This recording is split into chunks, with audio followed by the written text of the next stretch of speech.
Oke, kita melanjutkan yang hari Kamis kemarin sedikit tentang kinematics.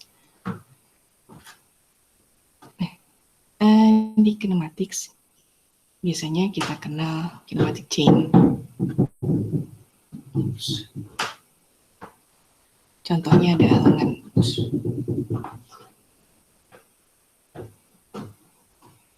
lengan robot dan satu lagi yang bentuknya seperti ini. Jadi kalau lengan robot ini open loop, kontrolnya bisa open loop, tapi bisa juga close loop. Sebentar ya.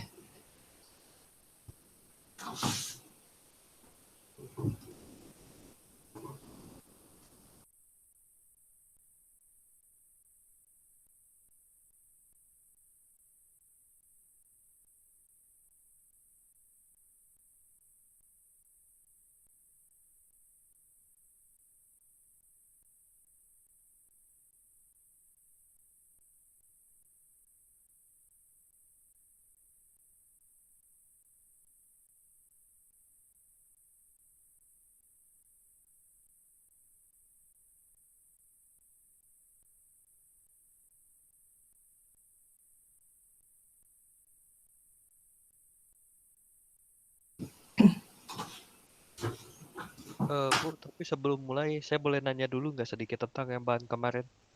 Iya, boleh. Nah, kemarin kan saya sempat cerita tentang kincir angin yang saya buat. Nah, itu motornya saya picu itu. Saya lihat dari grafik yang torsi dan kecepatan itu berbanding terbalik. Nah, kok bisa yang giliran saya itu kincir anginnya itu berputar dengan cepat, tapi juga di saat yang sama itu gitu. Giliran tapi pas saya picu, giliran pas tinggal dipicu mah apa ya, bahkan nggak jalan sama sekali. Itu kincir anginnya diem aja gitu. Motornya jadi kurang kuat. Nah, itu apa yang terjadi gitu di motornya? Oke, nanti di sini di yang bagian motor DC ada satu grafik dan ada satu permasalahan sepertinya berkaitan. Nah, secara kecepatan dan torsinya gitu, nah itu yang Iya, saya tanya. nanti ada ya. Ada di, kalau dilihat nanti ada di slide jawaban halaman berapa, nanti kita lihat. Ada hubungan antara torsi dengan arus. Nah, itu nanti hubungannya dengan kecepatannya juga. Oke.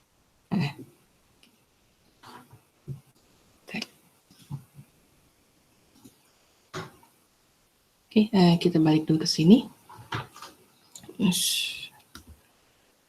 Bentar ya, ada yang baru masuk lagi.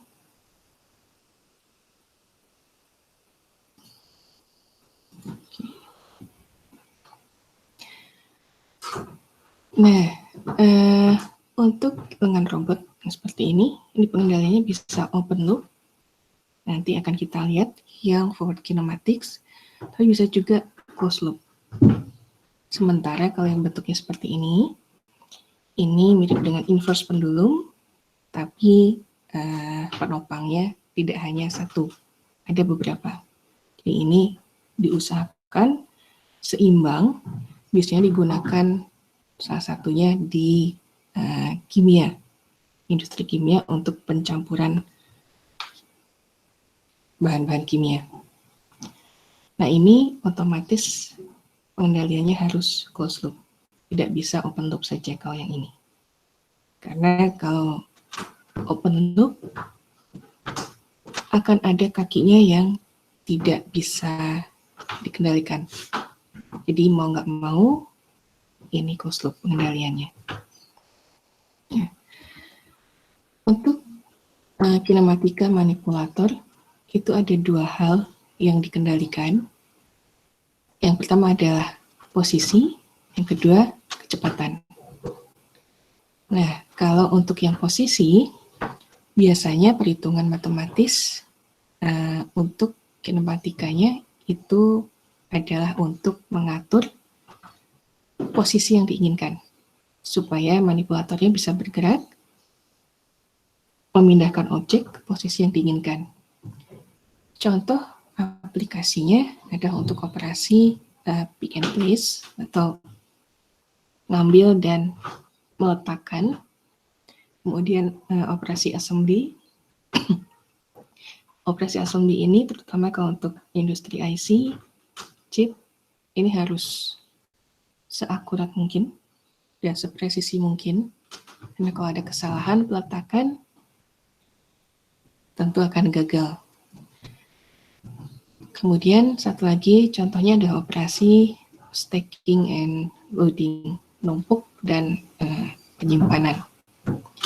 Kemudian untuk contoh yang pengendalian kecepatan,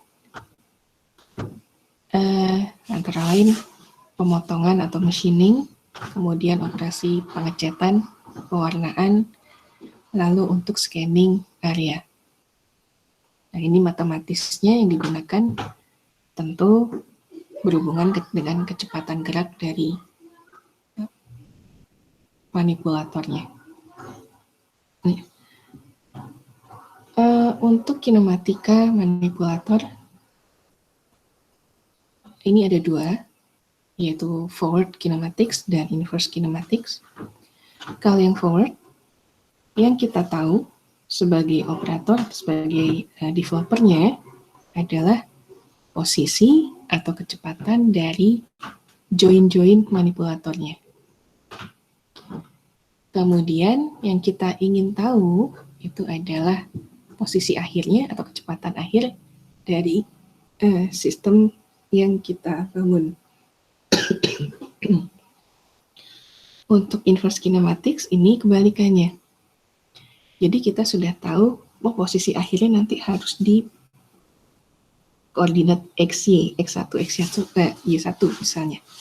Atau kecepatannya nanti di titik akhir itu harus 0 meter per second. Nah, untuk mencapai titik akhir, berarti yang harus kita cari tahu adalah posisi atau kecepatan dari setiap joinnya untuk bergerak ke titik tujuannya. Nah, ini masing-masing ada fungsinya. Kenapa nggak langsung inverse kinematics saja, tetapi forward kinematics juga harus ada. Jadi untuk forward kinematics ini sebenarnya bantuan saat kita menganalisis untuk gambaran awal. Nah, misalnya kita punya manipulator dengan 2 join. Kemudian link yang bisa bergerak, yang link ke-0 ini ajak diam, dan link ke-1 dan link kedua berhubungan dengan endpoint-nya. Nah, ini kalau misalnya kita gerakan join-nya yang pertama sebesar 30 derajat, join kedua 60 derajat, kita ingin tahu posisi akhirnya ada di titik berapa sih? Kemudian misalnya, ya. Kita harus mempertimbangkan juga kan ini clockwise atau anti clockwise-nya digerakin. Iya. Iya. Kita tahu 30 derajat ini clockwise atau anti clockwise-nya dari mana? Nah, ini. Ngukur 30 derajat itu berdasarkan ini. Jadi ini base-nya. Kemudian ini ada link ya ke 0. Ini kan nggak bergerak, statis. Nah, join-nya bergerak. Sudut 0-nya itu diukur dari sini. Jadi ini ngikutin. Sudut 0 ini ke sini. Jadi kalau join ke 1 bergerak 30 derajat, itu diukurnya dari ini. 30 derajat ke sini. Kalau ini join yang pertamanya geraknya ke kiri gitu, bukan ke kanan kayak gini. Nah, kan gimana? Minus 30 derajat. Oke. Berarti selama positif itu clockwise ya? Negatif anti clockwise. Oke, Bu. Kemudian join kedua 60 derajat, itu diukurnya dari join pertama ini kan tadi 30 derajat, digesernya. Nah, join kedua ini ngikut dari sumbu join pertama ini. Jadi diukurnya 60 derajat dari sini. Ini ke sini. Kalau misalnya minus 60 derajat, ya ke arah ini, counterclockwise, kebalikannya.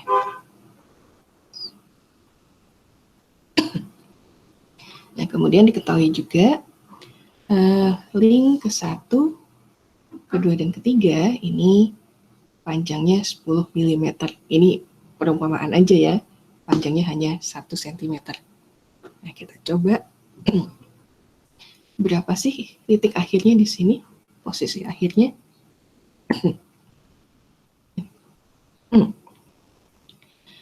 Untuk perhitungan, maaf.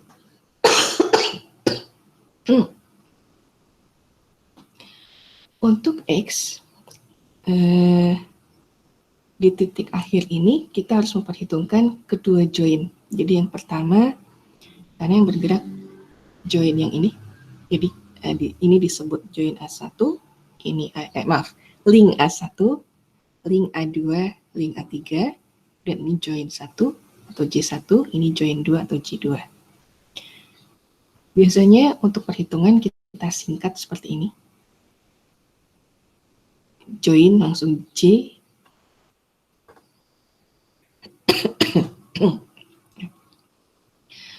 Untuk perhitungannya, itu kita harus memperhitungkan keduanya, join 1 dan join 2 ini. Jadi posisi X yang pertama, yang ini di sini,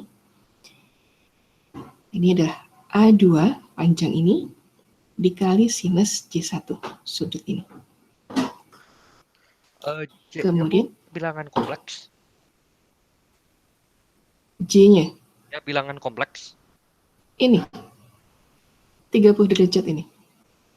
Oh, join 1. Saya pikir join ini 1, ya. Bilangan kompleks gitu, akar min 1 bukan, kali bukan. 1 gitu.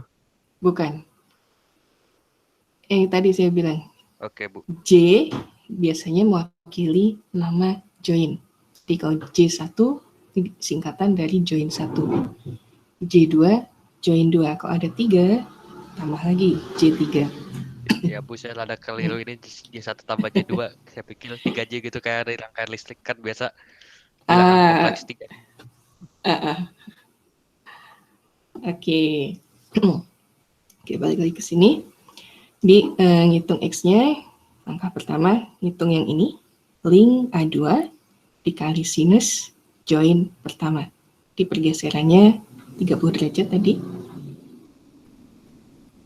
Kemudian kita harus ngitung juga yang ini, link A3 dikali pergeseran, nggak cuma join A2, nggak cuma join kedua, tapi join pertama juga kita perhitungkan, kita masukkan. Jadi, karena aslinya awalnya semua link ini lurus ke atas nih. Kemudian link A2 bergeser 30 derajat. Lalu link A3 ikut kan bergeser 30 derajat ditambah 60 derajat. Nah ini. Jadi untuk perhitungannya ini harus kita tambahkan A2 kali sinus J1 tambah A3 kali sinus J1 tambah J2. Tadi dalam milimeter T10 dikali sinus 30 setengah. Kemudian ditambah A3-nya 10 dikali sinus 30 tambah 60 sinus 90 1. Jadi posisi X-nya ada di 15 mm. Nah, kita juga harus cari posisi Y-nya. Untuk posisi Y menggunakan kosinus, ya tinggal diikuti saja. Kalau yang X sinus, yang Y-nya kosinus. Dan ini tetap A2 dikali kosinus J1, join pertama. Kemudian A3-nya dikali kosinus join pertama ditambah join kedua. Atau 10 A2-nya dikali kosinus 30 0,866 ditambah A3-nya 10 mili dikali kosinus 30 tambah 60 atau 90 kali 0 sehingga nanti dapat posisi Y-nya 8,66 mm. Dikira-kira titik ini, endpoint-nya ini ada di titik X 15 mm dan Y 8,66 mm. Nah, kalau forward kinematics cukup gampang perhitungannya. Oh, nanti ada tambahan lagi join ketiga, kemudian ada link keempat, tinggal diikuti saja. Misalnya link keempat A4, untuk nyari X-nya ditambah A4 dikali sin J1 tambah J2 tambah J3. Karena join ketiga ini pergerakannya awalnya ngikuti join pertama, geser, kemudian join kedua, lalu join ketiga, ujungnya geser sendiri. Nah, yang lumayan pusing, yang inverse kinematics. Ini. Misalnya, kita ingin posisi akhirnya ada, kalau kita balik ya, ini tadi, di titik 15 mm dan 8,66 mm X-nya. Kemudian panjang linknya masih sama seperti tadi, 10 mm masing-masing A1, A2, dan A3. Nah, kemudian benar nggak sih pergerakannya hanya kita geser join pertama 30 derajat, lalu join kedua 60 derajat. Apakah cuma itu? Oke, ini ada kunci untuk mengingat kembali trigonometri. Kalau ada yang lupa, saya juga suka lupa karena sudah agak lama nggak pakai trigonometri. Kalau dari persamaan forward kinematics, ini penurunannya. Kita punya persamaan untuk mencari X dan Y kalau linknya ada 3 dan joinnya ada 2. Ini bisa kita sederhanakan karena kalau seperti ini terlalu panjang. Sin bisa kita nyatakan dalam S. Sin J1, S1. Sin J1 tambah J2, jadi S12. Sama juga dengan cos. Cosinus J1, kita tulis C1, cosinus J1 plus J2, kita tulis C12. Kalau misalnya kita tambahkan X-Y dalam bentuk kuadrat, yang sebelah kanan ini masing-masing jadinya ini.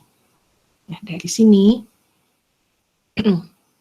ini bisa kita simpulkan, X kuadrat plus Y kuadrat sama dengan A2 kuadrat ditambah A3 kuadrat ditambah 2A2 kali A3 kali cosinus join kedua.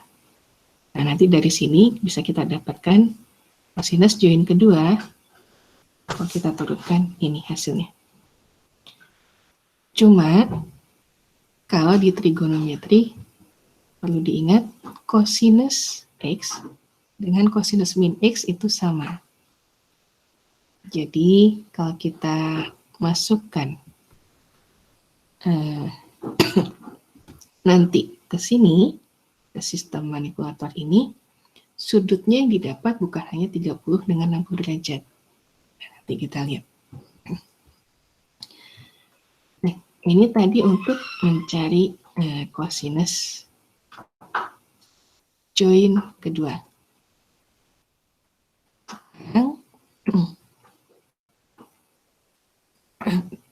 Bentar ya.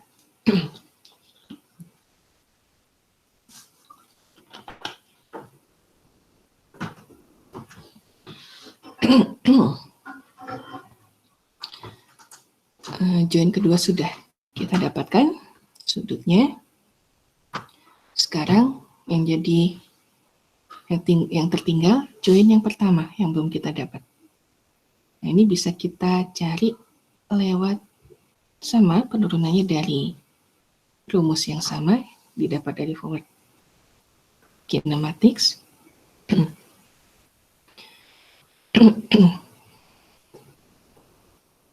Kemudian kita turunkan lagi secara trigonometri untuk X dan Y-nya masing-masing. Kalau ada yang mau membuktikan silakan ini. Dia nanti dapat X-nya masing-masing ini.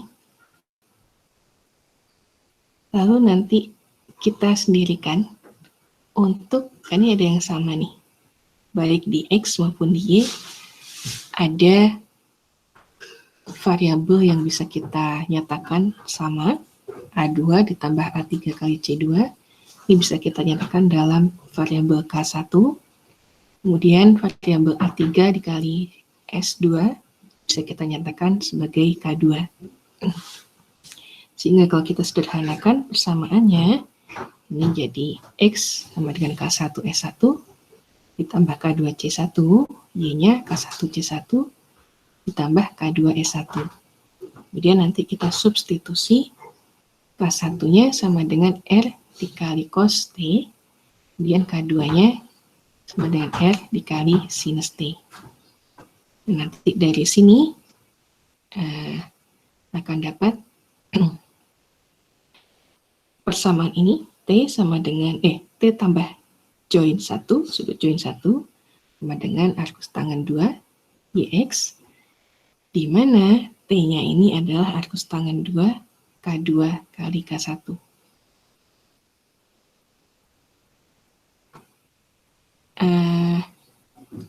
Kemudian kalau kita masukkan ke perhitungan ini, yang tadi X-nya 15 mm, kemudian Y-nya 8,66 mm, nanti akan dapat sudutnya untuk menggerakkan manipulator ini. Kalau kita hitung terbalik, ternyata tidak hanya kita geser 30 derajat, join satunya, kemudian join 2-nya kita geser 60 derajat, tapi bisa juga kita geser seperti ini. Join pertama kita turunkan 90 derajat, nih. Kemudian join keduanya kita naikkan, jadi berlawanan nih dari poros yang C1, arahnya counterclockwise, jadi kita naikkan dengan sudut minus 60 derajat. Menurut Ibu, enaknya yang mana kalau kita disuruh pilih?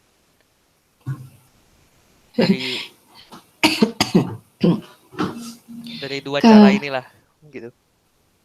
Maksudnya dua cara yang mana? Forward atau inverse? Ini kan ada dua solusi nih, 30-60 sama 90-60. Nah, menurut Ibu enaknya itu yang mana gitu? Lebih enak yang mana? Oke. Kalau saya, kalau memperhitungkan energi potensialnya juga, ini lebih enak yang 30 turun kan, kemudian 60. Kalau ini, kita nurunin dulu 90, kemudian kita naikin yang ini, 60 derajat ke atas. Nah ini kalau sudah masuk ke teori kendali, ngangkat ke atas, itu kan melawan energi potensial. Jadi tenaganya yang keluar cukup banyak sebenarnya. Tapi kalau misalnya bebannya nggak terlalu berat, dan masalah energi tidak diperhitungkan, jadi nggak masalah, energi sebesar apapun, ya nggak masalah. Mau yang solusi 1, mau yang solusi 2, ini nggak masalah. Kalau memperhitungkan, kalau tadi saya ini masalah memperhitungkan energi, saya milih solusi pertama. Tapi nanti dilihat lagi area kerjanya, area kerja dari manipulatornya. Kalau misalnya ternyata terbatas nih, langit-langitnya, atapnya, tinggiannya. Jadi manipulatornya harus gerak dari bawah dulu. Misalnya ada lagi yang posisinya dari bawah ya, bukan dari atas. Jadi dia geser minus 90 derajat, terus ngangkat lagi minus 60 derajat. Nah, itu juga bisa. Jadi kalau hanya mempertimbangkan energi, saya milih solusi pertama. Tapi kalau melihat lingkungan kerjanya, itu harus dilihat-lihat dulu, harus kita sesuaikan. Solusinya bisa juga dari ini, ditekuk ke bawah awalnya, semuanya, baru nanti naik ke atas. Ini tergantung lagi dari masalah yang ada di lapangan nantinya. Gitu. Oke, Bu.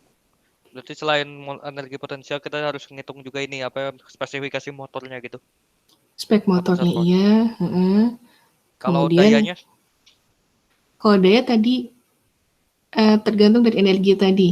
Jadi kalau masalah energi memang bermasalah, daya pasti ngaruh. Kalau untuk ngangkat ke atas nih kan ini ngangkat beban, kalau ini di ke atasin itu otomatis lebih berat sebenarnya kerjanya dibanding kalau turun seperti ini. Kalau yang hitam ini. kalau ini bukan mengangkat tapi nyolder gitu misalnya gitu atau manasin gitu keluar api gitu di sini. Itu Oke. gimana itu? Di sisi lihat dari faktor daya deh. Daya arus. Karena Dari kita akan ingin bebannya. seefisien mungkin gitu. Jadi kita lihat dulu pekerjaannya di sini. Kalau mengangkat beban, yaitu tadi memang lebih baik yang turun. Kemudian kalau untuk cuma nyolder, cuma ngelas, cuma ngecat karena catnya tersimpannya di sini, jadi nanti disemprotkan ke ujung. Nanti kita lihat lagi perusahaannya ingin menghemat daya atau enggak. Kalau ingin menghemat daya, ya pasti akan minta, dan nggak ada keterbatasan ini, langit-langitnya, pasti akan memilih yang turun. Karena kalau naik, ini nggak cuma beban yang ada di ujung sebenarnya yang diperhitungkan. Beban ini masing-masing, jadi join pertama, ini dia punya beban link 2, join 2, link 3. Ini juga sudah beban sebenarnya. Ini berat dari motor servonya sendiri, kemudian berat dari penghubung-penghubung ke joinnya, itu juga harus diperhitungkan. Jadi kalau misalnya, dan ini, biasanya sih untuk manipulator semakin ke atas, ini semakin dipilih motornya semakin kecil ukurannya, linknya juga semakin pendek dan semakin kecil. Nah, tapi ada juga pengecualian yang justru untuk kasus-kasus tertentu di manufaktur tertentu, link yang makin ke ujung ada yang makin panjang. Nah, itu juga jadi beban sebenarnya untuk join yang ini. Ini nanti dilihat lagi untuk masalah beban itu nggak cuma yang ada di ujung, tapi beban join berikutnya dan link berikutnya juga harus diperhitungkan. Dan juga masalah ini, area kerjanya seperti apa. Oke, Bu.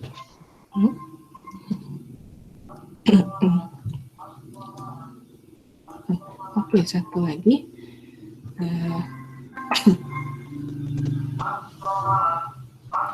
Jadi Go Forward Kinematics ini sebenarnya manfaatnya bagi developer, bagi pembuatnya, itu adalah mengenkodekan aturan untuk mendeskripsikan struktur dari manipulatornya. Jadi kita tahu, oh nanti ini geraknya bisa seperti ini. Kemudian untuk analisis mudah. Tapi kalau untuk aplikasinya, itu yang lebih bermanfaat ini. Jadi ini kita harus tahu dulu forward kinematics untuk mengetahui manipulator batasan geraknya seperti apa, perkiraannya seperti apa. Tapi untuk kontrolnya, untuk operasinya, gunakan inverse kinematics. Cuma kalau yang inverse, ini saya sudah upload, nanti bisa dilihat soal UTS tahun akademik 2018-2019 dan yang tahun kemarin 2019-2020. Nanti bisa dilihat tahun 2018-19 saya pernah mengeluarkan soal ini, perhitungan forward dan inverse kinematics. Tapi jointnya 3, linknya 4. Nah, untuk perhitungan forwardnya masih nggak apa-apa, masih nggak masalah. Gitu yang inverse pada nyerah.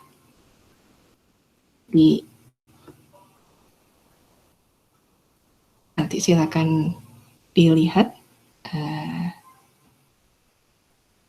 Mungkin akan saya keluarkan juga ini di UTS, tapi dengan angka yang berbeda.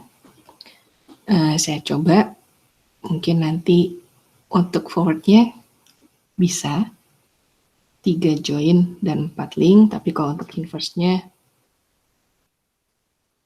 menurunkan trigonometrinya banyak yang bermasalah biasanya. Kalau misalnya saya keluarkan, saya batasi seperti ini, cuma angkanya berbeda.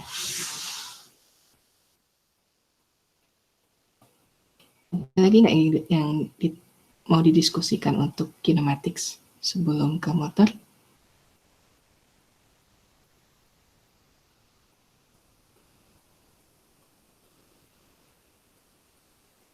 Ibu, maaf, Ya? yang saya lihat itu di e-learning itu yang tahun 2019 ya, Bu? Saya lihat cuma 2018-19, Bu. Bentar. Terus saya cek dulu ya. Kalau yang saya lihat, ya mungkin takutnya saya yang salah gitu. Tadi kayaknya saya ini dua-duanya. Bentar. Ini bisa kelihatan kan ya? Saya buka ini e-learning.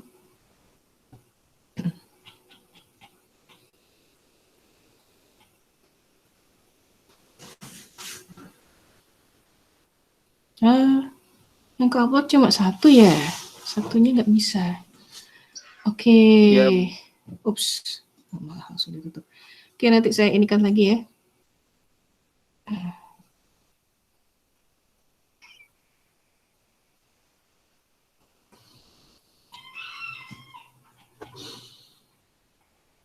Saya ngupload, kalau nggak nanti saya ganti deh, saya upload lewat Google Drive, jadi nanti ada link masing-masing.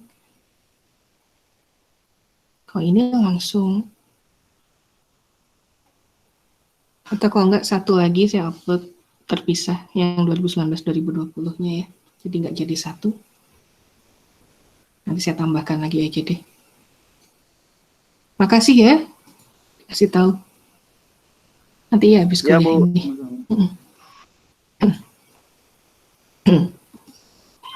Oke, lanjut ke motor DC nih. Tapi kan cuma jawab pertanyaan saya doang, Bu. Apa? Kan yang ke motor DC itu lanjutan, emang kita belum beres bahannya. Ya ini ada yang lebih diperdalam lagi. Oke. Jadi kalau lihat mau dibandingkan, ada soal-soal yang di sini itu berkaitan, ada juga dengan biasanya ditanyakan juga di UTS. Cuma UTS yang kali ini saya juga ngambil dari tugas ya, jadi persiapkan esainya baik-baik, nanti saya tanyakan juga di UTS-nya. Ini mungkin yang motor DC ini ada yang saya skip juga, jadi kalau untuk masalah definisi, cara kerja, itu bisa dibaca sendiri. Coba nanti akan saya beri penekanan di beberapa bagian yang perlu diingat.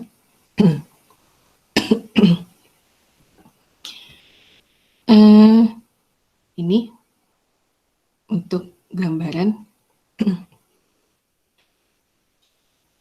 motor DC yang akan dibahas di slide ini, sebenarnya cara operasinya seperti apa, kemudian kategori motor DC-nya. Ada 4 tipe. Series 1, maaf.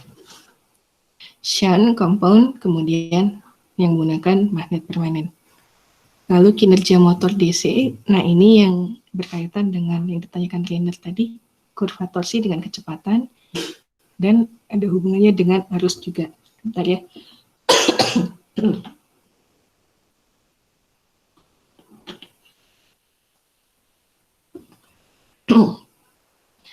Kemudian driver motor DC, ini nggak dibahas mendalam sih, ada beberapa pengenalan nanti.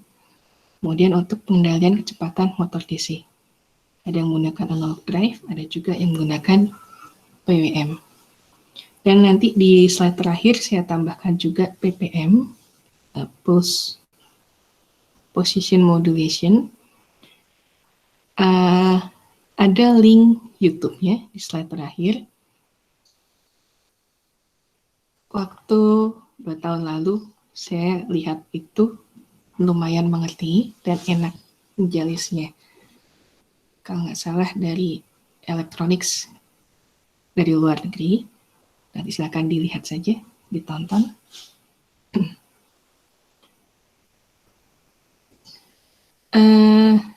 Oh ya, sebelum masuk ke motor DC, mungkin ini yang perlu diingat lagi. Aktuator yang paling banyak digunakan ini adalah motor listrik. Ada 2 jenis, yaitu motor DC dengan motor AC. Nah, kenapa lebih membahas motor DC? Karena ini. Motor AC ini relatif kecil, andal, dan murah. Kemudian cara kerjanya ditentukan oleh frekuensi sumber tegangannya. Nah, kalau motor DC, kenapa banyak yang senang pakai motor DC? Karena kemudahan pengendalian kecepatannya. Kecepatannya bisa diubah-ubah setiap waktu, torsi dan arah putarannya juga setiap waktu bisa diubah-ubah. Lah, bukannya motor AC juga bisa diubah-ubah kecepatannya? Bisa diubah-ubah, tapi agak lama waktunya. Sementara motor DC kan bisa seketika itu juga. Oke. Nah, kemudian tegangan operasinya lebih rendah dibandingkan motor AC, kan harus ke jala-jala listrik. Nah, kalau motor DC karena tegangannya lebih rendah, sehingga interfacing-nya dengan rangkaian elektronik pengendalinya ini cukup mudah. Nah, ini mungkin kalau teman-teman Maranatha bisa cari tahu ya, kalau di ITENAS terus terang, kenapa teman-teman elektronika, sebentar, ini ada yang dari tenaga listrik nggak? Ada, Bu. Siapa nih? Saya, Bu. Bentar, siapa nggak kelihatan? Oh, Sandy? Ya. Oke. Kalau di tenaga listrik, pengendalian motor AC seperti apa? Gimana, Bu? Putus-putus suaranya. Di tenaga listrik, pengendalian motor AC seperti apa? Menggunakan itu apa sih, lupa namanya? Yang dari frekuensi itu. Aduh.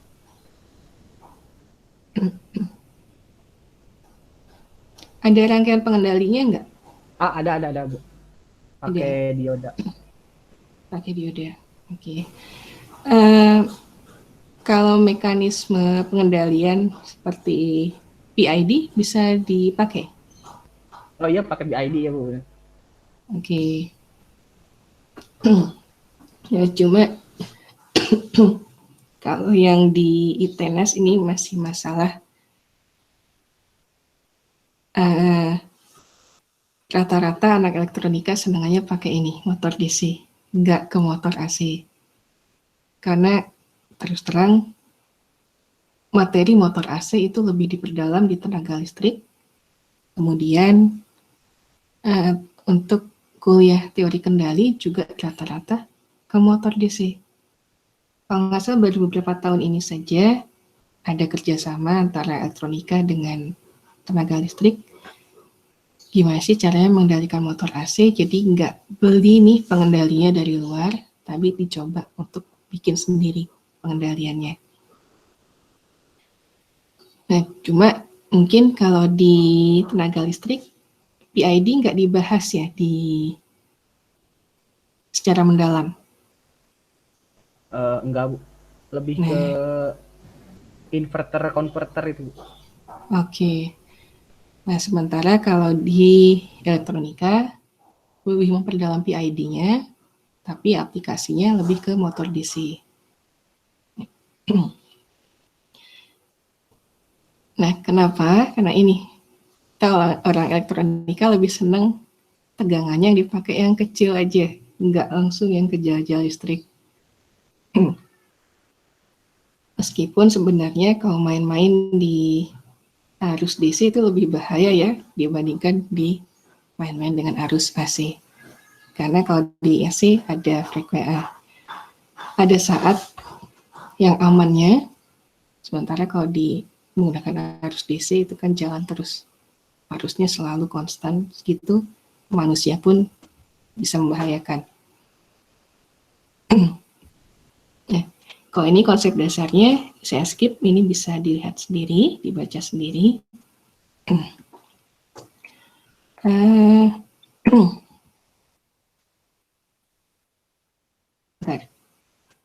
Tapi ini ada yang diambil dari dasar operasi motor DC ini nanti untuk perhitungan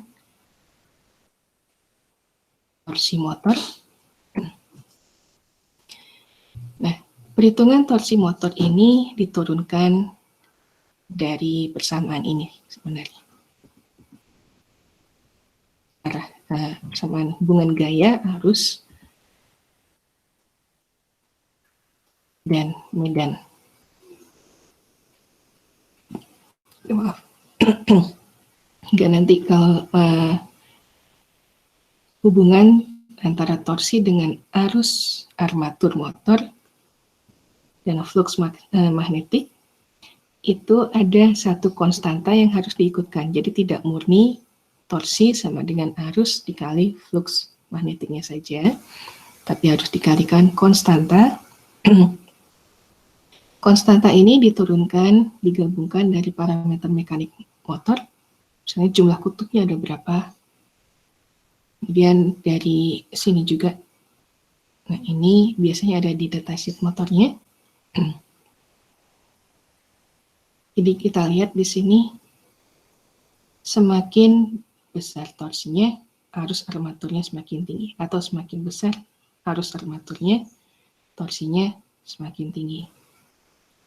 Konstanta tetap, atau bisa kita lihat juga torsi sebenarnya tergantung dari kenaikan nilai arus armatur dan flux magnetiknya. Nah, kemudian mungkin perlu mengingat lagi ini electromotive force. Ini ada tegangan yang muncul di komutator motor yang diakibatkan saat motor itu berputar. Jadi lingkaran armatur diputar oleh gaya dari luar, gaya F tadi, dalam medan magnet. Ini akan ada tegangan yang muncul di komutatornya. IMF ini ditentukan oleh besaran ini, satu konstanta konstruksi motor, kemudian flux magnet, lalu kecepatan motor. Nah, yang jadi masalah, kalau motor berputar, ini tegangan IMF-nya itu polaritasnya terbalik dengan tegangan yang diberikan, tegangan jala-jalanya. Sehingga bisa disebut counter IMF. Nah, jadi tegangan yang ada di armatur motor itu sebenarnya ada tegangan yang diberikan ke motor, tegangan jala, dikurangi tegangan yang dihasilkan oleh putaran motornya. Jadi sebenarnya tegangan yang kita kasih ke motor itu enggak 100% terserap dengan baik, karena dari putaran motornya sendiri itu akan timbul tegangan yang mengurangi tegangan sumbernya. Nah, ini tadi. Sayangnya tegangan armatur ini nggak bisa kita ukur secara langsung pakai voltmeter karena VA ini adalah tegangan efektif dalam armatur, tapi bisa kita buktikan melalui persamaan ini. Arus armatur ini akan berkurang saat motor berputar. Buktikan dengan persamaan ini. Tegangan diberikan atau V jala-jala dikurangi tegangan saat berputar, kemudian dibagi resistansi armaturnya.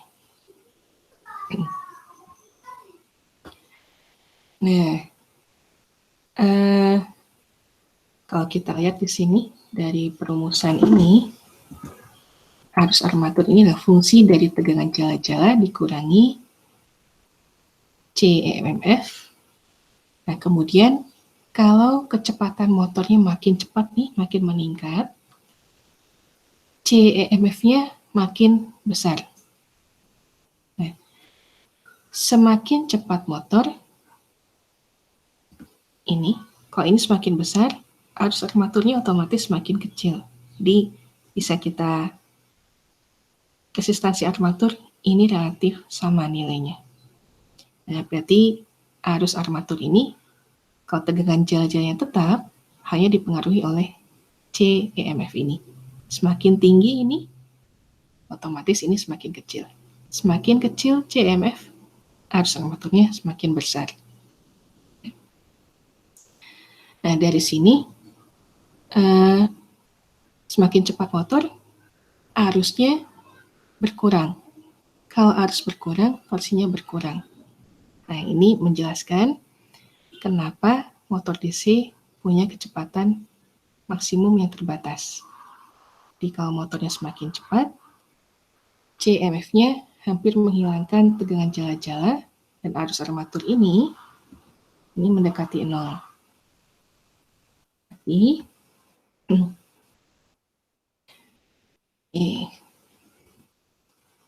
nah, tapi ini nanti yang ada hubungannya dengan yang ditanyakan Rainer tadi ini. Balik lagi dulu ke sini. Untuk kecepatan motor dengan CMF, ini bisa kita nyatakan lagi dalam satu persamaan. S atau kecepatan motor sama dengan CMF dibagi konstanta motor dikali flux magnetiknya. Jadi bisa kita lihat kecepatan motor ini berbanding lurus dengan CEMF dan berbanding terbalik dengan medan fluxnya. Nah, ini mungkin bisa dilihat ada, kalau tahun-tahun lalu saya bahas, nah kalau sekarang mungkin bisa dilihat dari contoh UTS karena ini pernah keluar tapi angkanya berbeda.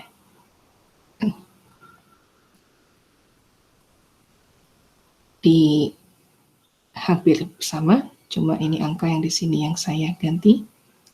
Ada langkah-langkahnya di contoh UTS. Nah, kaitannya ini, regulasi kecepatan. Jadi, motor ternyata punya kemampuan untuk mempertahankan kecepatannya saat dia dikasih beban. Nah, dasar dari kemampuan motor ini adalah regulasi kecepatan atau dasarnya adalah CMF. Jadi kalau kalau beban motornya dinaikkan, itu kecepatannya cenderung turun. Nah, kalau kecepatannya turun, CMF-nya berkurang, sehingga arus ke armaturnya meningkat. Nah, ini kalau arus meningkat, torsinya meningkat. Torsi meningkat, kecepatannya tetap naik lagi. Jadi itu tadi hubungannya, Rainer. Kenapa ternyata setelah yang kincir angin tadi, ini hubungannya ada di sini. Jadi ada di regulasi kecepatan ini.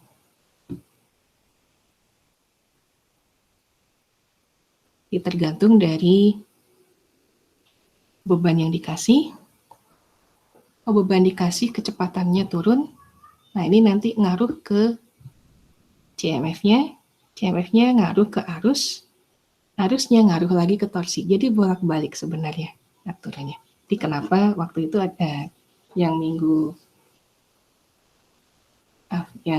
lalu ada kurva hubungan kecepatan dan torsi, dan ada yang optimum, yang kalau nggak salah yang di puncak itu. Jadi lebih mempertahankan sebenarnya di arah yang optimum itu untuk motor.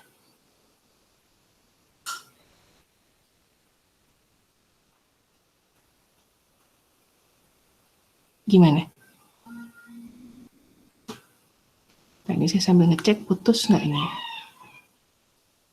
Nggak ya?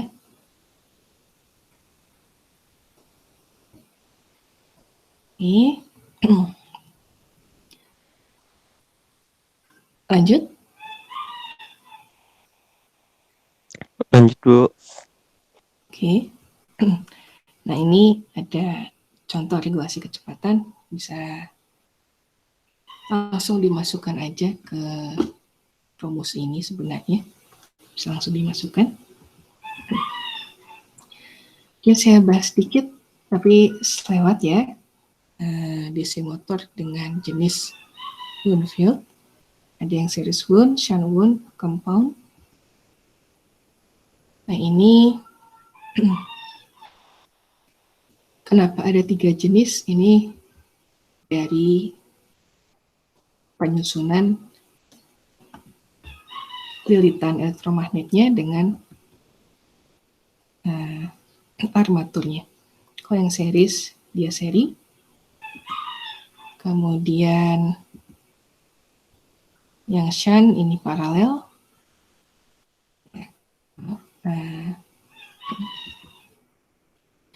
Yang shunt ini biasanya untuk aplikasi yang memerlukan regulasi kecepatan yang lebih baik. Jadi untuk aplikasi fan, blower, conveyor belt, ini biasanya pakai tipe yang ini. Kemudian ada lagi yang menggunakan magnet permanen. Nah, kalau yang magnet permanen ini biasa digunakan untuk mesin perkantoran, mainan, atau peralatan VCR dan kamera, untuk zoom dan autofocus. Dan ukuran besar bisa digunakan untuk industri.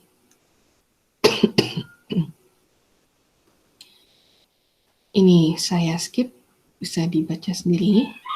Kemudian ini. Untuk torsi dan kecepatan motor, khusus motor magnet permanen, ini flux magnetik di motor magnet permanen ini relatif konstan dan tidak tergantung kecepatan. Jadi kurva torsi versus kecepatannya beda dengan jenis motor DC yang lain. Jadi tidak ada kurva yang lengkung, tapi cenderung linear seperti ini. Kemudian untuk motor magnet permanen, ini arahnya mudah dibalik, arah putarannya, dengan hanya membalikkan kualitas tegangan yang kita berikan. Jadi kalau ada yang pakai high bridge, tinggal mainin arah tegangannya kita balik, ini lebih ke motor magnet permanen. Kurva ini bisa kita gunakan untuk memprediksi performa motor saat motornya kita beri beban.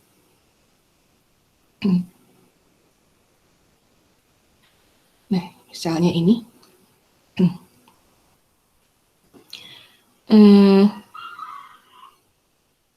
Untuk kurva torsi kecepatan yang ini.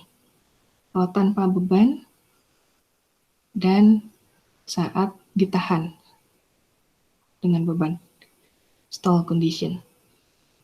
Kita bisa memperkirakan, nah ini hubungannya dengan dua soal B dan C ini. Maaf. Nah, kita bisa memperkirakan kalau tanpa beban, torsinya dan kecepatannya. Torsinya 0, kecepatannya tinggi. Dengan bebannya makin berat, kecepatannya makin menurun. Sementara kita bisa melihat arusnya kira-kira seperti ini. Ini ada angka 125 dan 150, ini sebenarnya mewakili soal B saat diberi beban ini, dan yang 150 yang ini soal C. Kira-kira di sini kecepatannya, arusnya di sini, kemudian untuk yang bebannya lebih sedikit, kecepatannya lebih tinggi di sini, arusnya sekitar di sini.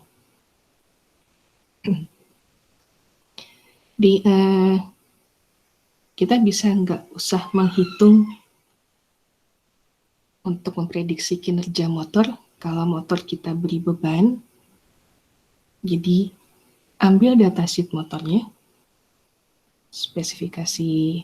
gambar spesifikasinya, biasanya ada informasi ini sehingga kita bisa melihat maksimum kecepatannya seperti apa untuk motornya, kemudian maksimum bebannya juga seperti apa. Arusnya ini bisa kita perkirakan. Besarnya seberapa. Dan ada lagi masih menggunakan kurva kecepatan dan torsi. Ini kita bisa memperkirakan untuk peningkatan kinerja motor. Jadi misalnya motor magnet permanen, kita gunakan untuk mesin penggulung. Kalau kerjanya normal, kecepatannya sekitar 500 rpm. Nah ini. Kemudian tegangannya di 10 volt. Nah, untuk mempersingkat waktu kerja, dicoba kecepatan putarnya dinaikkan jadi 650 rpm. Nah, kemudian dari kurva ini bisa diestimasikan untuk meningkatkan kecepatan, beban torsinya juga meningkat sekitar 50%-nya. Tegangannya yang harus diberikan ke motor supaya dia bisa berputar 650 rpm, kira-kira bisa kita lihat ada di sini. Kira-kira sebesar 14 volt. Kalau saat 500 rpm, ini torsinya ada di 8 inch ons. Kemudian kalau kita naikkan jadi 650 rpm, kira-kira di sini. Nah, tegangannya ini juga dari datasheet. Ini bisa kita perkirakan karena ini linear dan sejajar. Kira-kira kalau di 650 rpm, tegangan yang harus diberikan ke motor kira-kira sebesar 14 volt. Ini bisa kita skalakan sebenarnya. Dari 10 sampai 15. Jadi nggak harus menghitung, kita juga bisa perkirakan lewat kurva ini.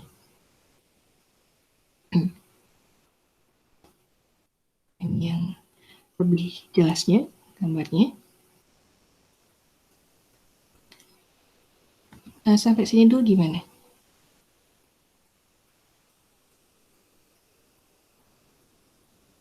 Lanjut.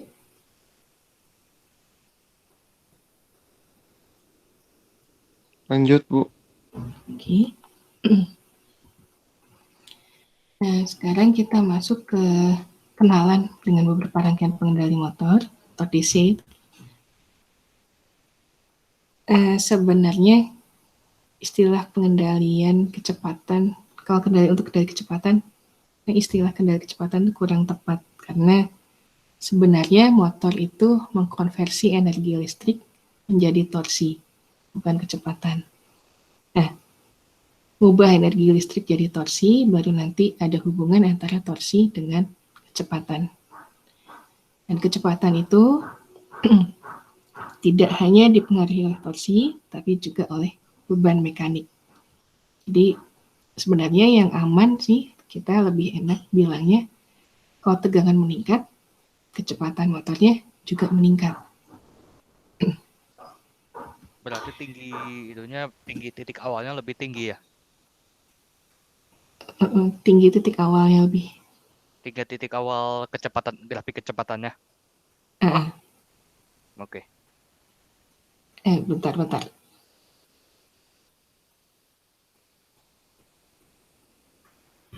Maksudnya ini, kalau kita ngasih tegangannya 0, otomatis motornya nggak ada kecepatan. Semakin tinggi tegangan, semakin tinggi juga kecepatan. Mungkin itu ya? Iya. Oke.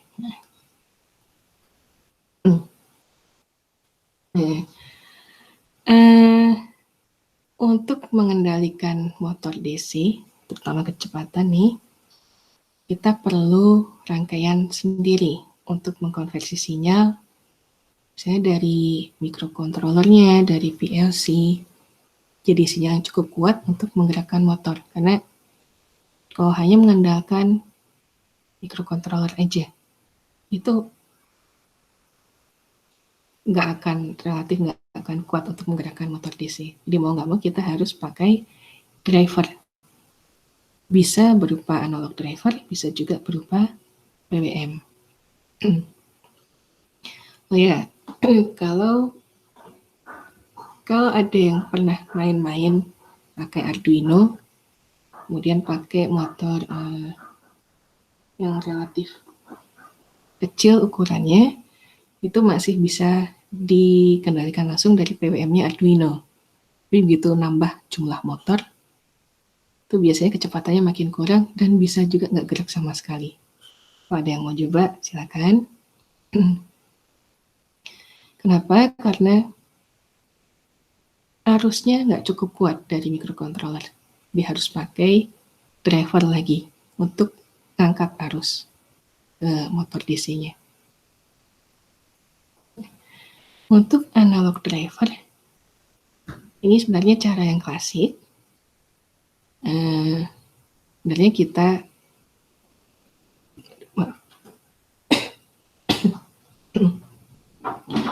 tujuannya untuk metode analog driver adalah menguatkan sinyal dari sistem kendali dari controllernya menggunakan power amplifier.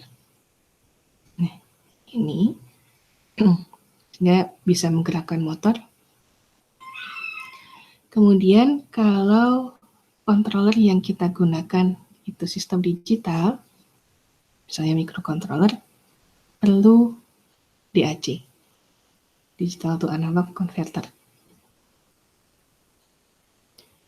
Kemudian satu lagi yang metode baru atau PWM, pulse width modulation, ini dilakukan dengan cara menyalurkan daya ke motor dalam bentuk pulsa DC dan tegangannya tetap. Jadi kalau misalnya kita ngasih tegangan tetap 5 volt, yang kita mainin lebar pulsanya aja.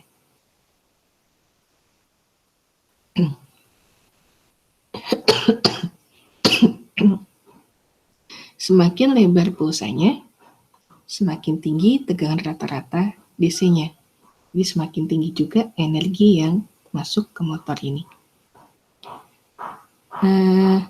Kemudian dari pulsa ini frekuensinya cukup besar, jadi induktansi motor ini masih bisa merata-ratakannya sehingga gerakannya cukup halus. Jadi misalnya lebar pulsanya segini, ternyata gerakan motornya segini, terus di yang ini berhenti, kemudian gerak lagi selama waktu, misalnya ini 25 milisecond, kemudian ini 75 milisecond, lalu 50 milisecond gerak, 50 milisecond berhenti, 75 milisecond gerak, enggak seperti itu. Tapi dia gerak dengan konstan. Gerak, tapi kecepatannya yang meningkat atau menurun. Jadi nggak masalah motornya dari efek induktansinya bisa merata-ratakan frekuensi pulsa ini. Nah, kalau PWM ini punya beberapa kelebihan dibanding yang analog driver ini.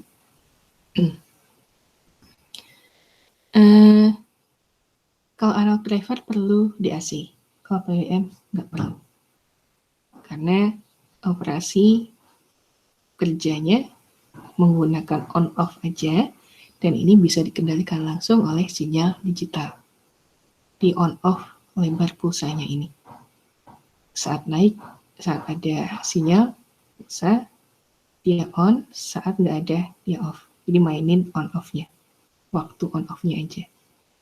Kemudian untuk menguatkan dayanya, bisa menggunakan penguat kelas C yang efisien dibanding penguat jenis kelas A atau kelas B. Oke, kita bahas lebih lanjut lagi nih. Untuk yang analog driver, ini kendali motornya bisa menggunakan penguat daya linear. Rata-rata menggunakan penguat arus. Nah, kalau berbicara penguat arus, ini biasanya main-main menggunakan transistor. Jadi arus yang masuk ke kaki basis ini akan dikuatkan sehingga motor supaya karena arus yang kecil masuk nih lewat kaki basis, arus yang besarnya ada di kaki kolektor atau ada di kaki emitter. Jadi motornya ini bisa kita letakkan berhubungan dengan kaki kolektor atau berhubungan dengan kaki emitter. Sehingga untuk sistem analog driver ini kita bisa cukup menggunakan penguat kelas A saja dengan satu transistor daya. Rangkaiannya bisa hanya menggunakan konfigurasi common emitter atau common collector ini. Kenapa nggak ada common base, Bu? Common base ini karena transistor prinsipnya apa sih sebenarnya? Penguat. Kalau nggak penguat ya saklar. Saklar. Oke. Jadi bedanya dengan FET? Apa? Bedanya dengan FET? Kalau FET itu tegangan pengendalinya. Kalau transistor BJT arus pengendalinya. Nah, itu. Jadi transistor BJT ini adalah device di mana arus mengendalikan arus lain. Kalau FET, tegangan mengendalikan arus di sini. Nah, bisa mengendalikan arus, bisa mengendalikan tegangan. Nah, kalau ini transistor, kalau kita naruh motornya di kaki basis, di common base, kalau kita naruhnya menggunakan common base, ini baik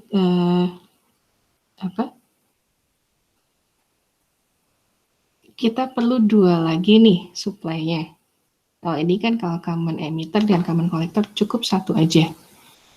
Kalau common emitter ya cukup di atas aja nih, common collector juga cukup di atas. Kalau common base kita harus menempatkan dua. Iya nggak? Dua supply.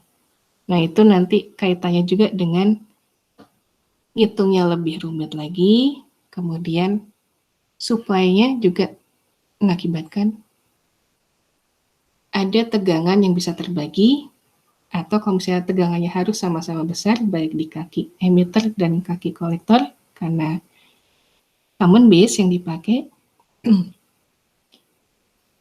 dayanya juga jadi makin besar. Jadi itu ada pertimbangan masalah penggunaan tegangan yang masuk ke drivernya ini.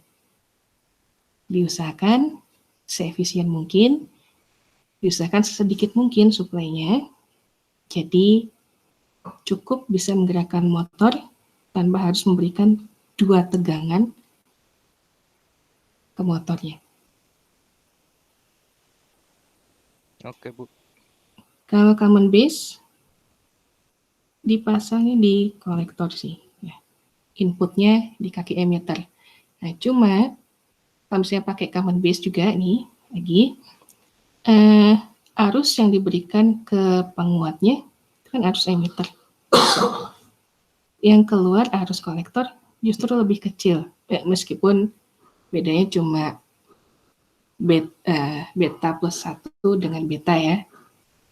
Nah, jadinya kurang efisien juga dilihat dari sisi arus. Jadi kalau di sini cukup ngasih arus kecil, dia bisa kesininya arusnya besar ke motornya. Kalau pakai common base, dari inputnya arusnya besar, keluarnya arusnya lebih kecil. Nggak efisien juga. Lebih besar lagi daya selain masalah tegangan di 2 sisi tadi, di emitter dan di kolektornya. Itu. Jadi dilihat dari sisi ini juga, dari penggunaan dayanya, energinya, dan besar arus pengendalinya. Nah, kita nggak mau kan kalau ngasih ke sistem awalnya arusnya besar, keluarnya kecil. Energi yang terbuang banyak. Kemudian untuk menyediakan supply-nya juga harus yang besar. Nah, jadi ya lebih baik kasih arus yang kecil, tapi nanti dikuatkan arusnya jadi semakin besar. Jadi nggak boros energi juga. Ini yang sempat saya cerita waktu itu, yang ada dulu bimbingan saya dikasih base robot, motornya ternyata perlu 7 ampere. Setelah dicoba, jadi kalau pakai driver biasa nggak kuat, ternyata setelah dicoba, dimasukkan arus yang buat menggerakkan motornya itu 7 ampere minimal. Sementara untuk mencari lagi transistor untuk penguat kelas A, transistor yang cukup kuat juga dan nggak disipasi panasnya juga nggak membahayakan motor, itu perlu waktu lagi. Akhirnya ya jadinya ganti base robot. Nah, itu ada pertimbangan kalau ngasih arus besar. Misalnya kalau untuk pabrik nggak masalah sih ya, kita bisa ngambil dari jala-jala kemudian dikonversikan ke DC, nggak masalah. Tapi kalau yang sudah sistemnya yang dilepas, bisa robot atau bisa kendaraan, meskipun kendaraan sekarang kendaraan listrik masih menggunakan motor AC, ada yang pakai DC tapi harganya dari Korea kalau nggak salah harganya sangat mahal. Ya kita nggak mau ngasih baterai cuma 10 menit langsung habis. 10 menit cuma bisa jalan sampai mana. Ya, jadi usahakan baterai yang kita tanamkan itu bisa ngasih arus sekecil mungkin, kemudian baru dikuatkan, jadi arus ke motornya bisa besar. Jadi lagi-lagi kaitannya dengan masalah energi yang masuk, yang diberikan ke sistem nantinya.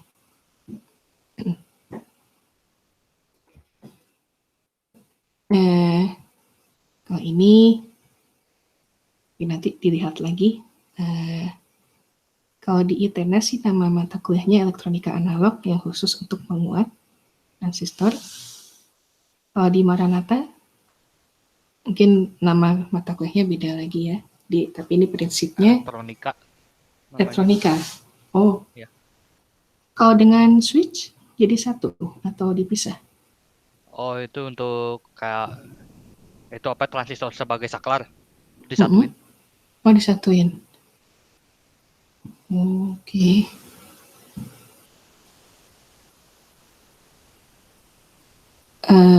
Tadi saya nanya jadinya kalau dioda Sama masuk jadi satu elektronika juga. masuk elektronika. Dia Berapa jadiin satu. SKS? Berapa SKS? 3 itu. 3 satu semester. Iya. Oke.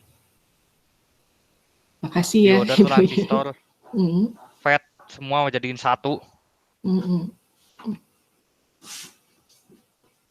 Full Apa wave, ITENAS half wave perlu juga gitu? itu semua jadi satu di situ. Oke. Apa di ITENAS perlu gitu di satu? Teman-teman ITENAS Ah, gimana?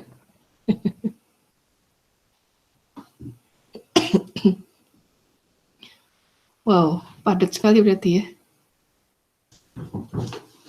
padat Bu. Terus disuruh sama dosen disuruh mendesain lagi, merancang. Rancanglah satu catu daya gitu. Dosen soalnya suka gitu. LK analog, elektronika analog kita belajarnya tentang diagram Bode. Terus diagram Bode, respon frekuensi, Mm. ya. Sama itu sekarang lagi respon rendah sama respon tinggi. Oke. Oke, di pembagiannya gitu ya. Kalau di tenas penguat itu di elektronika analog plus respon frekuensi. Kalau bodenya nggak dibahas itu lebih ke telekomunikasi. Kalau yang jadi kalau mau membahas bode ya anak-anak telekomunikasi yang lebih ini. Ada lagi mata kuliahnya. Oke, mungkin nanti ini diingat lagi aja untuk prinsip penguat. Oh ya, bridge. Ini saya mengenalkan sedikit. Ada konfigurasi driver untuk motor DC, namanya H-bridge.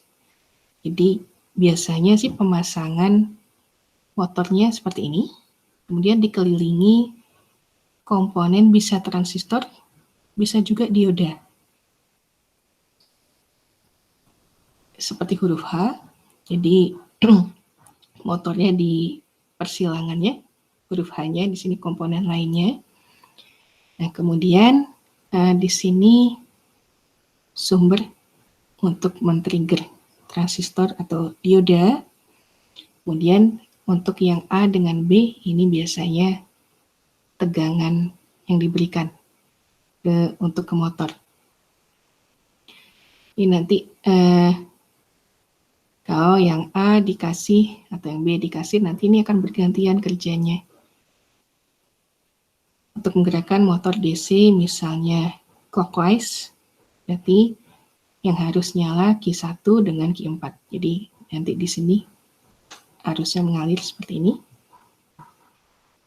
Kemudian kalau ingin counterclockwise, berarti harus on Q2 dengan Q3. Q1 dan Q4-nya off. Nah, selain arah motornya, arah putarannya, kita juga bisa ngasih PWM juga sebenarnya. Jadi untuk ngatur kecepatannya. Selain arah putarannya, kecepatannya juga bisa kita atur. Jadi kalau arah putarannya diaturnya dari meng-on-off-kan transistor atau dioda yang dipasang di H-nya. Kalau kecepatannya dengan memberikan PWM, pulsa tegangannya. Ini nggak jelas juga ini ya. Dari Electronics Hub saya ambil karena ini yang saya lihat waktu itu gambar yang paling jelas, paling lengkap. Nanti bisa dilihat, cari-cari di YouTube kalau ingin lebih tahu, atau kalau ada yang punya nyoba-nyoba dan punya drivernya atau mau bikin sendiri, silakan. Nanti dilihat benar nggak sih arah putarannya seperti itu. Bisa clockwise atau bisa counterclockwise. Kemudian kecepatannya juga bisa berubah-ubah. Yang umum untuk motor-motor yang hobi ada saya lupa namanya, LN293D ya, kalau nggak salah. Itu ada menggunakan dioda sebenarnya.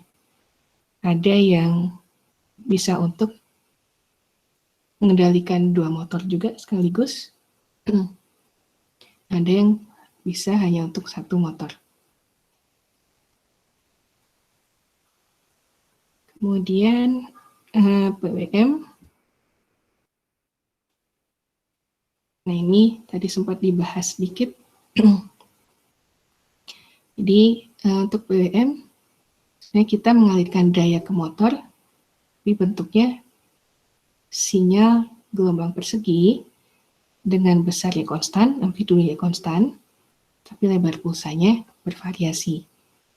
Misalnya kalau 1/4 on, 3/4-nya off, ini kita sebut 25% duty cycle, kecepatannya hanya 1/4-nya motornya.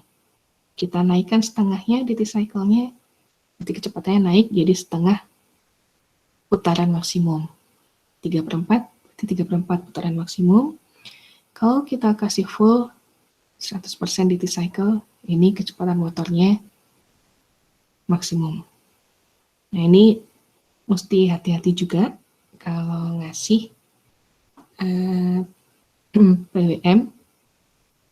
Jangan sampai amplitudo yang kita kasih ke motor itu melebihi kapasitas tegangan motornya. Ini misalnya motornya 12 volt, jangan sampai kita ngasih 24 volt. Kasihan motornya, umurnya nanti nggak akan lama. Atau ada risiko yang kelihatan langsung kebakar. Jadi selain masalah lebar pulsanya untuk ngatur kecepatan, kita juga harus memperhatikan amplitudonya, sesuaikan dengan tegangan kerja motornya. Nah, kalau on-nya 0, ya otomatis motornya nggak berhenti, nggak akan berputar sama sekali. Jadi ini kenapa perlu ada regulasi ngatur kecepatan motor, ya lagi-lagi dilihat dari aplikasi yang akan kita buat. Perlu nggak kecepatannya diatur-atur? Kalau misalnya nggak perlu, ya ini mungkin nggak masalah, kecepatannya konstan bisa nggak apa-apa. Atau perlu nggak sistemnya nanti kecepatannya harus full? Kalau misalnya cukup pelan saja, kita bisa ngasih yang duty cycle-nya cuma 25%-nya aja. Ini dilihat lagi keperluannya untuk sistem yang kita desain. Dan ini untuk motor servo ada lagi pulse position modulation. Ini untuk mengatur arah dari motor servonya, arah putarannya. Biasanya kalau yang untuk motor servo hobi, ini sudah ada ketentuannya. Jadi, untuk periode 2 milisecond, untuk di posisi netral, nah yang ini tegak seperti ini biasanya kita ngasih lebar pulsa 1,5 milisecond. Kemudian kalau di posisi terbalik seperti ini 1 milisecond, atau ini 2 milisecond. Atau kalau netralnya di sini posisi 0 1 milisecond, 90 1,5 milisecond, 180 2 milisecond. Motor servo pergerakannya terbatas, hanya 180 derajat saja. Nah, kalau ingin full 360 derajat, harus ada 2 kali pergerakan mengatur yang 2 milisecond ini. Nah, ini ada link YouTube yang tadi saya bilang, itu lebih jelas membedakan PWM dengan PPM. Kemudian kalau di telusuri lagi, ada linknya bagaimana mengkonversi PPM ke PWM. Ada di situ. Nah, silakan dilihat. Karena kalau nggak salah, saya nggak lupa, kalau nggak salah ada juga demo motornya langsung. Kalau nggak salah ingat ya. Dan saya juga suka keliru dengan yang video yang lainnya. Oke, paling itu aja dari saya hari ini. Ada yang mau diskusikan lagi nggak?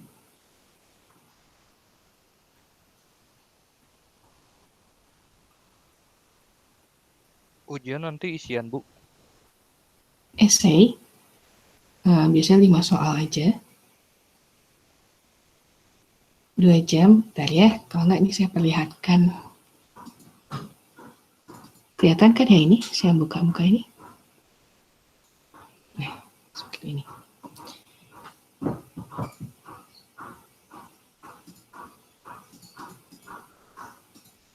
Terlihat ini? Ini tahun 2018-2019.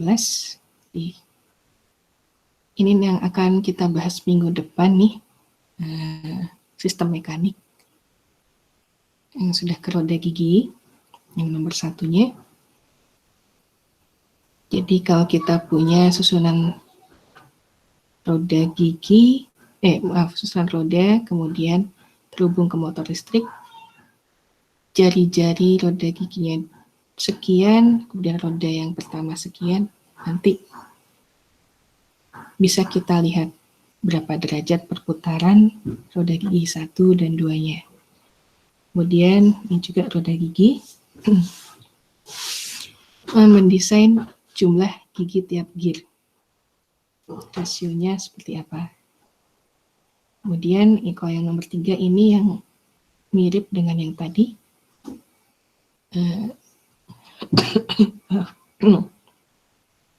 Kalau motor 24 volt DC, resistansi armaturnya 10 ohm, kemudian arus aktual armatur di 0 RPM-nya 1,2 ampere. Nah, saat 1000 RPM 0,9 ampere, berapa rata-rata perubahan CMF-nya. Kemudian ini untuk yang forward dan inverse kinematik tadi. Cuma kalau yang tadi dicontoh, joinnya ada 2, di sini joinnya 3. Kemudian linknya, kalau tadi dicontoh ada 3, di sini ada 4.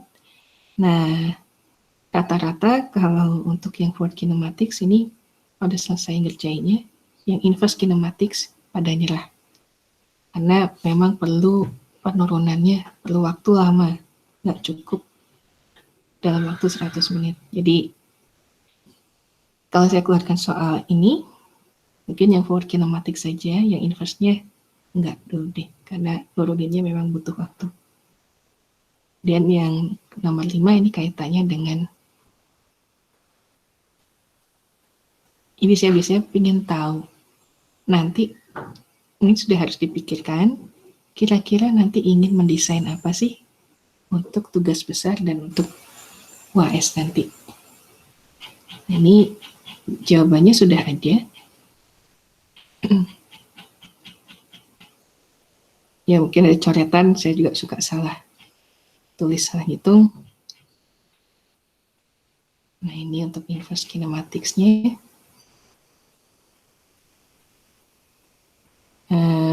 Yang untuk nomor 5 tadi, ini saya nilai kelayakannya dari topiknya, kira-kira layak atau enggak. Kemudian, kenapa sih alasan milih topik itu? Ada masalah apa yang akan diselesaikan? Kemudian solusinya kira-kira apa? Cara kerjanya secara fungsional, jadi nggak mendetail. Oh nanti hardware-nya harus gini, enggak dulu. Jadi secara fungsional dulu aja. Kemudian, bentar ya, saya lihatkan lagi yang tahun lalu.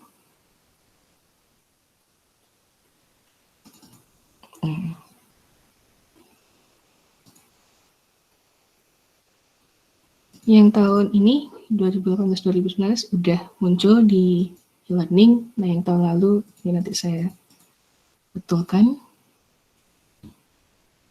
Yang tahun lalu ini 3 jam karena sudah online kuliahnya, dan waktu itu e-learning masih lumayan bermasalah nih, jadi kita khawatir pas UTS banyak yang nggak bisa upload. Bukan selain masalah jaringan, tapi masalah servernya juga. Jadi waktu itu saya kasih waktu lama, 180 menit. Cuma karena online, masing-masing orang soal sama, tapi bilangannya angkanya beda. Saya kasih beda. Nah, soal pertama agak mirip dengan yang soal nomor 3 tadi.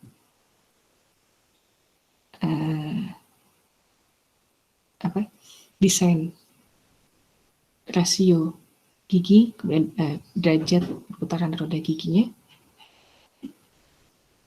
Ini desain rasio gigi, roda gigi. Lalu ini mirip dengan yang tadi nomor 1, dengan tahun yang 2018-2019, kaitannya dengan resistansi CMF dan arus dan kecepatan motor. Lalu, nah ini saya ngambil langsung dari contoh tadi, sebenarnya yang fluid kinematics, cuma angkanya saya ganti, jadi bener nggak hitungnya. Inverse-nya juga bisa ngambil langsung dari perumusan. Nah, yang tahun lalu ada 6 soal.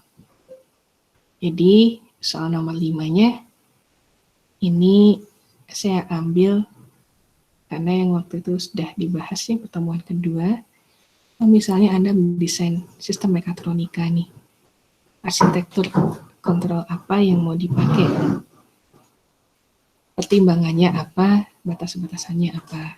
Kemudian yang terakhir, mirip dengan nomor 5 yang sebelumnya, untuk masalah topik, ingin menyelesaikan masalah apa, kemudian cara kerja secara fungsionalnya apa. Rata-rata seperti itu soalnya. Kalau yang tahun ini, mungkin saya tambahkan, jadi ada yang saya hilangkan nih dari yang 2 tahun ini, tapi silakan dipelajari, mungkin ada tipe yang muncul, cuma saya tambahkan dari tugas yang sedang Anda buat sekarang, differential drive dan Ackermann steering. Bisa, saya akan memilih salah satunya. Bisa paparannya, atau mungkin nanti kalau ada perumusannya, nanti saya minta Anda menjelaskan kenapa sih ada perumusan seperti itu untuk mengendalikan pergerakan yang seperti apa.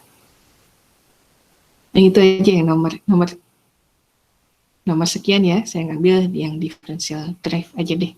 Yang Ackermann-nya enggak dulu, karena lebih kompleks dari yang differential drive. Jadi silakan pelajari esainya baik-baik, dan nanti akan muncul di UTS-nya. Paling itu aja. Kira-kira gambaran UTS. Oke lah, Bu. Hmm? Oke lah, tinggal belajar. Iya, tinggal belajar emang. Udah kebayang, Bu. Udah kebayang ya? Nanti yang satu lagi, yang tadi kemarin saya upload ulang deh. Ya, setelah ini. Oke, ada lagi? Dari saya cukup sih, Bu. Oke, kalau cukup nggak ada apa-apa lagi, sampai sini saja. Terima kasih semuanya. Selamat berakhir pekan. Selamat siang, Bu. Selamat siang. Terima kasih. Ya. Assalamualaikum warahmatullahi wabarakatuh. Waalaikumsalam warahmatullahi wabarakatuh. Terima kasih. Oke, sama-sama. Dan ini saya stop presenting.